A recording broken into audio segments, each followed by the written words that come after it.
be kidding me? Aya! Look out! Oh crap, this isn't good.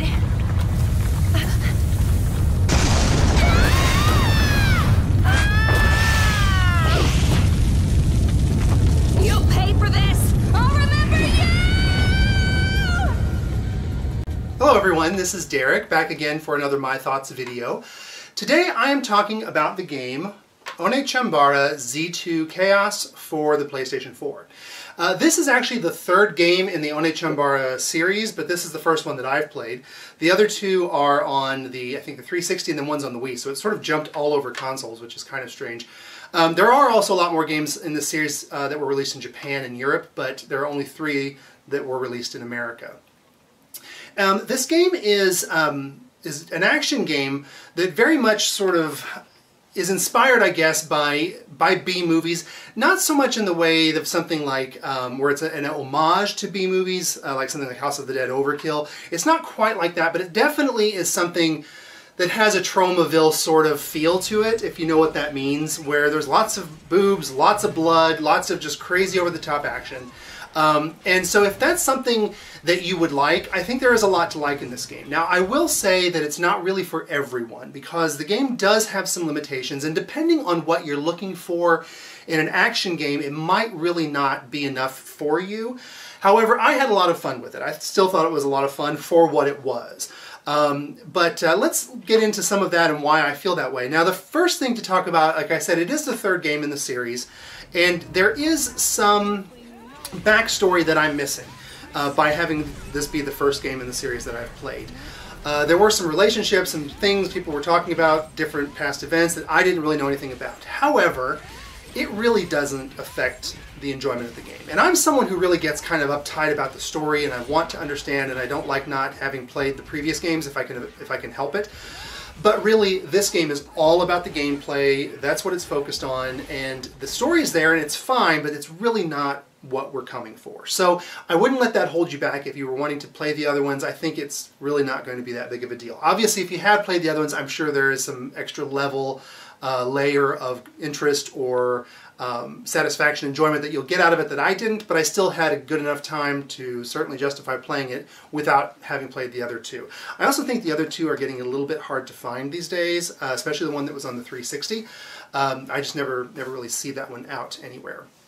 I have seen the Wii one, but it's usually kind of a little pricey as well. So, I probably assume this type of game is not really, doesn't really have a big distribution. They probably don't have a whole lot of copies that they send out. So if it is something you're interested in, you might want to go ahead and grab it sooner rather than later, because just from what I'm assuming is there may be a limited selection. Of course, that's all speculation. I don't really know.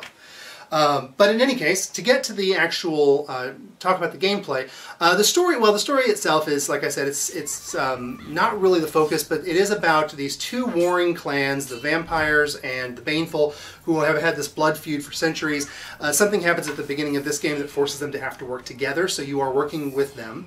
Or I guess both sides are working together, and you're working with 4 different girls that are 2 pairs of sisters that just hate each other, and it's really fantastic. It actually does make for a lot of fun banter and dialogue between the girls as you're playing, because they're always saying things like, "I'm going to kill you," and "I hate you," and all of this stuff. A lot of fun, silly, again, kind of that B-movie level of complexity in the story and in the characters, but it's a lot of fun, and if you like that sort of thing, you'll have a good time with this.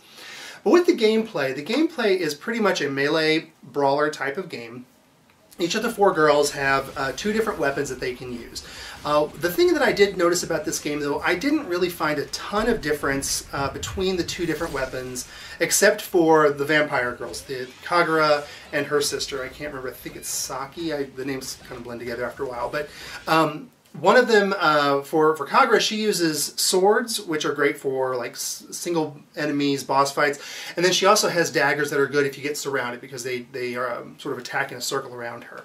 For the other one, I think it is Saki, she has fists, and then she has a chainsaw. Now, I never used the fists, even though they did play very differently, just because it was the chainsaw, and I could not help but play with the chainsaw, because that, to me, was the cool factor of that outranked any gameplay benefit I would have had from switching back and forth.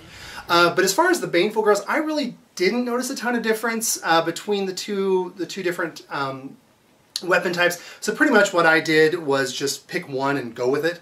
And that way I was leveling that one up and investing my points into trying to improve just one as opposed to spreading it out and trying to get all of the weapons types improved. But you know, that's up to you. I don't know that it's necessarily something you wouldn't do, but I just didn't feel like that it was going to be beneficial to me to kind of spread those points out too much in the game. But you do switch back and forth between these. You can switch between any of the 4 girls at any time in the gameplay, and you can switch between any of their weapons at any time in the gameplay without any limit, so there's no limitation to that. But the weapons do degrade a little bit over time, and that is another reason why you might want to switch them out. There's this blood meter that as you kill enemies, it fills up, and as it does, the weapon becomes less effective and does less damage.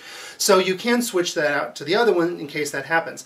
However, it really only takes one button press to clean out to empty that blood meter and get the weapon back up to where it was. So it's not really something you have to worry about too much because it really is very simple to do. You do kind of have to separate yourself from the thick of the battle if you're going to do that, because there's a couple of seconds it takes to clean that weapon off.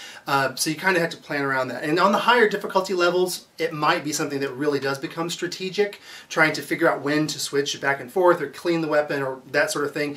I don't know, I just played it on the normal difficulty, and once you beat the game you unlock higher difficulties, but I haven't gone back to play through it multiple times to see. But that could be something that gets a little bit more complicated as we go, I don't know.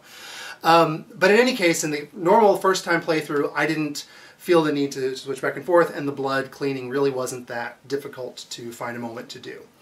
In addition to the 2 weapons that each of the girls have, they also have a sub-weapon, except for one. There was one girl that didn't have one, and even in the tips that would come up while the game was loading, it said something about that button was going to be used for something else, but I never figured out what it was. I never figured out what this other thing was. And again, maybe it's subsequent playthroughs, you unlock weapons or some special ability that she has, but I didn't see it. So I just never had a sub-weapon for that character. But those weapons I didn't use a ton. They were more situational. There were things that they were like projectile weapons or something like that, or there was one that was a flail that would swing around that would take out enemies in a group. So again, it was a little more situational if you needed to attack something from a distance or kind of clear out the people that are around you.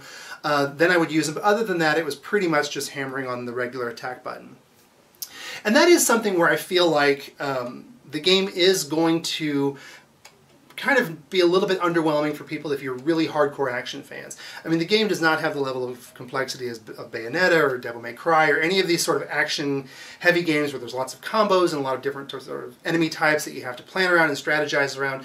It really just isn't like that. I mean, it kind of is a button masher, to be perfectly honest, at least on the normal difficulty level. Again, higher levels of difficulty might make it a lot more complicated, I don't know. And on the regular basic playthrough, which is all I'm reviewing now, it really was kind of a button masher. Now, is that a good thing or a bad thing? Well, obviously I think more complexity is probably a good thing. It would make it a higher quality game, but I can enjoy a simple button masher. I can enjoy something that is just not quite as complex as that, not quite as challenging as that, and still have a really good time with it. It's a little bit more mindless, but it can still be a lot of fun. So I feel like with this game, if you go into it knowing that, and you're okay with that, you can have a lot of fun with the game. If you go into it with the expectation that it's going to be a very complex action battle system, at least on the normal difficulty, then I think you'll be disappointed. So just kind of go into it with good expectations. Because the game, button masher or no, does have a lot of fun. There are some other elements to the combat though, but again, I didn't use them a whole lot. So this kind of lets you know that just mashing on the attack button worked a lot of the time. The other thing that you can do is that all of the girls have a transformation ability that they can do. And this kind of, again, it was very situational. It's something that I really didn't use very often because the biggest drawback to it is, first of all, you have to build up a blood meter, which is another meter that fills as you attack. And once you get it up to a certain level, you can transform. And then you have a lot more attack power, you're a lot faster, you're just a lot stronger. But your health is constantly going down.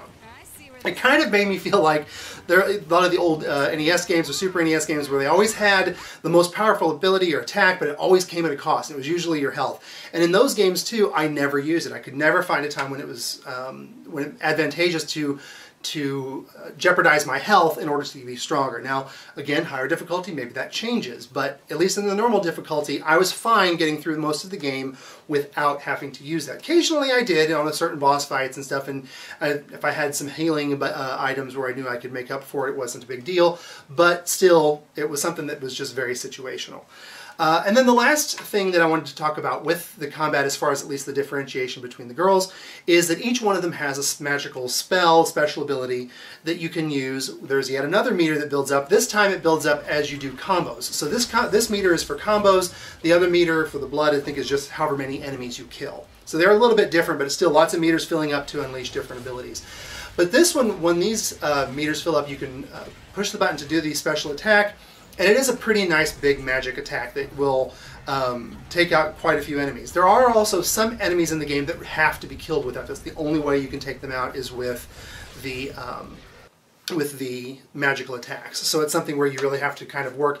I did notice, though, a lot of the there were certain girls that combo meter filled up super quickly, and other ones I just could hardly ever get it to fill up. For some reason, no matter how I was attacking, even though it felt like I was attacking the same way as I did with the other one, it just wouldn't fill up. So I don't know if that was just me not effectively playing the girl, like maybe there's more subtlety and complexity to it than I realized and wasn't playing it properly.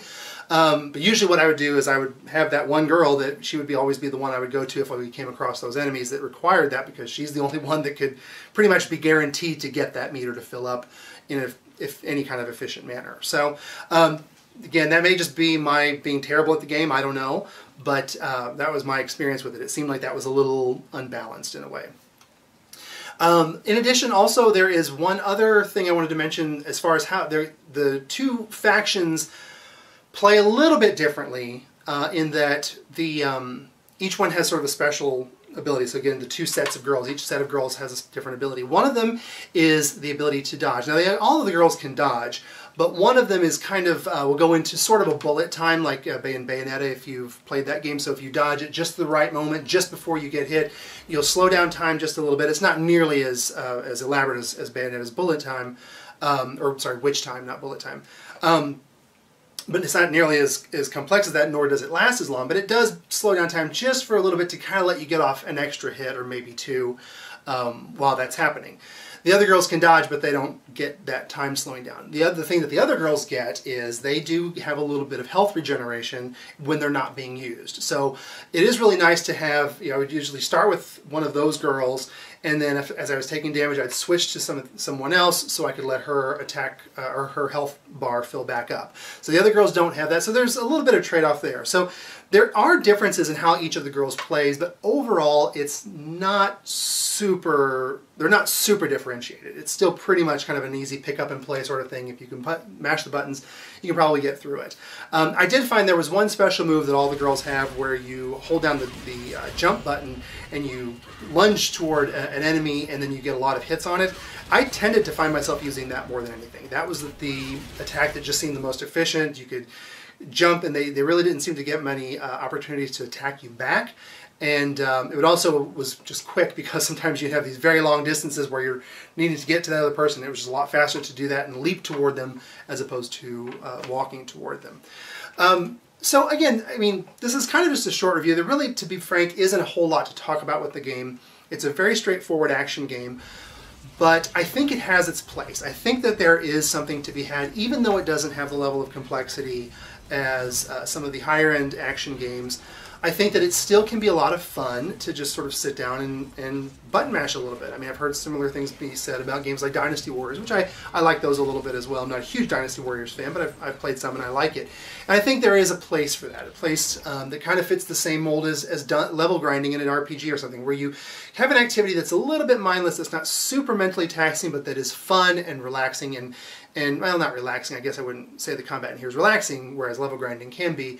But it's just something that's not going to completely burn your brain. If you've had a long day at work or at school, you come home, you just want to chill out and have some fun, this game is perfect for that. It's perfect for just short little pick up and play sessions, kill a bunch of zombies, see blood splatter everywhere on the screen, and watch some very attractive ladies run around in very skimpy clothing. Let's be honest, that's a part of the game too.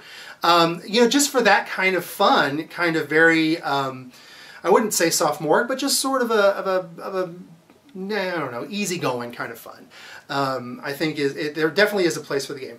Now, I do think that if I had bought this game at full price, I think I would have been a little disappointed. I think that it doesn't quite justify a full $50 or $60 price tag. I got it when it was on sale for 20 bucks, and I think that is perfect.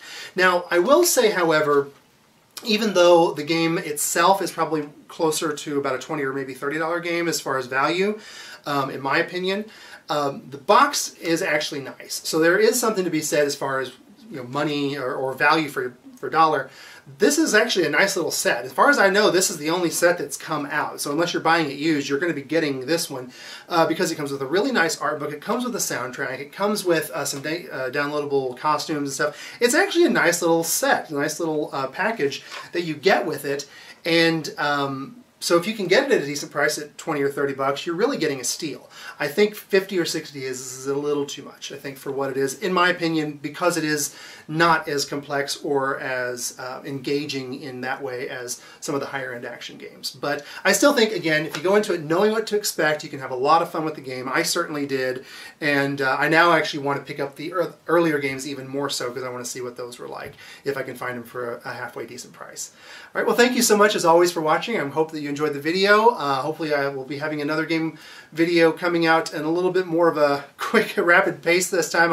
I got playing The Witcher 3, and that took up a lot of my time, which made it difficult to film videos because I didn't have any games to talk about because I was just playing that. And I probably won't do a review of The Witcher 3 because really, to be honest, I don't have anything different or unique to contribute to that conversation. It's a fantastic game, just like everybody says. So I don't really have anything unique to say about it, so I just feel like it's just adding another drop in the ocean, so I'm not probably going to mess with that. But I did have a lot of fun, although it took up a lot of my time. So that's why I haven't made a video in a while, but hopefully going forward I'll be able to make some more very quickly. So thank you, as always, for watching.